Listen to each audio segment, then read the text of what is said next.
Good afternoon, everybody.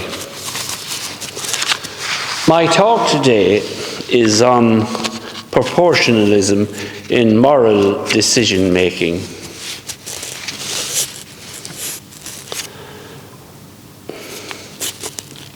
In case you don't know, there is a battle afoot during Pope Francis's pontificate. It concerns a struggle for dominance between two standpoints on Christian morality. To start with, the encyclical Amoris Laetitiae didn't go down very well in certain quarters of the Church, particularly, I think, among some high-ranking clergy. There were firestorms about the possibility of divorced and remarried people being allowed to receive Holy Communion. Then there was the closing down of the popular John Paul II Institute on Family Life in Rome and the firing of two of its more prominent faculty members, and in their place the hiring of two moral theologians known to challenge the Church's teaching on contraception and homosexuality. Then there was the ultra-liberal Cardinal Marx of Germany, aiming to force a rethink on clerical celibacy and certain other important moral teachings. Pope Francis has, however, reiterated his full support for a celibate clergy, and he's also discounted so-called gay marriage.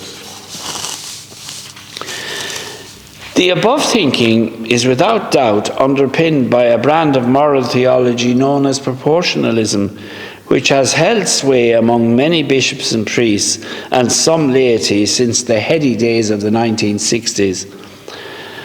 Over these years, the person in the pew has been fed on a diet of this stuff, particularly in homilies. I would say this is the main reason why there's been such a massive fall-off in confessions, for instance, and church attendance in general. We priests need to wake up to what's happening. Proportionalism is a version of the moral life which is of the view that the end justifies the means when it comes to moral decision-making. So long as the moral actor has an overall good intention in deciding on a course of action, he can't be faulted. This could, of course, validate any action, even those which sacred scripture and the Church's perennial moral teaching have consistently held to be intrinsically evil or intrinsically sinful.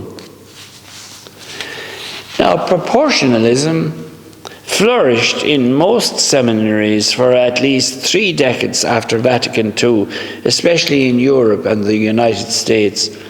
It was very much part and parcel of the thinking behind the dissent from Pope Paul VI's controversial encyclical on Humanae Vitae.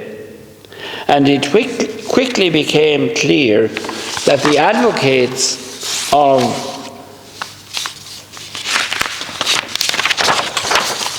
proportionalism could justify dissent on any major moral issue of the day and subsequently. Many of the present-day bishops were schooled as seminaries in proportionalism. Not all embraced it, but many did.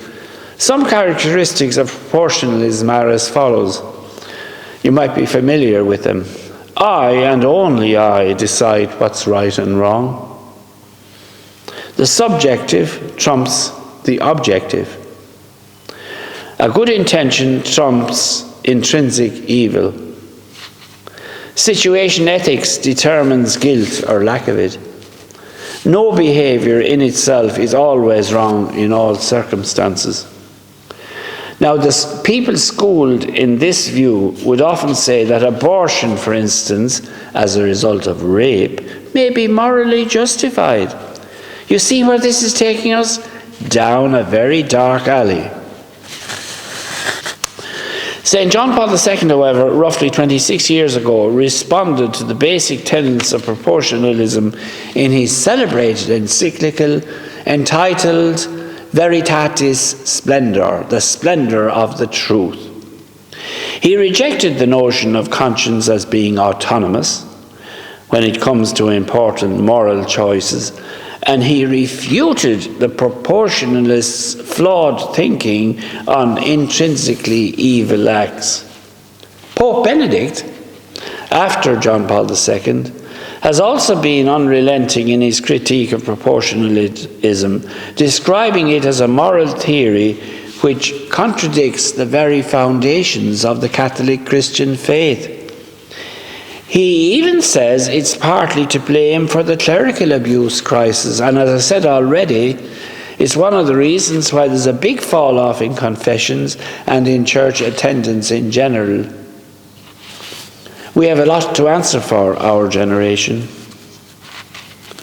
That said, proportionalism has had a broad appeal among post-Vatican II Catholics, which includes a number of clergy, not just priests, but also bishops. It is part and parcel of the creeping secularism of our times, even influencing the Church's stance on the objective moral order which has held sway for centuries. St. Augustine wrote in his Confessions, "Wrong is wrong, even though everyone is doing it. Right is right, even though nobody is doing it." Yes, moral theology did need revamping after Vatican II, and the Council itself recognized this. It was particularly keen that the teaching of moral theology was firmly rooted in Scripture.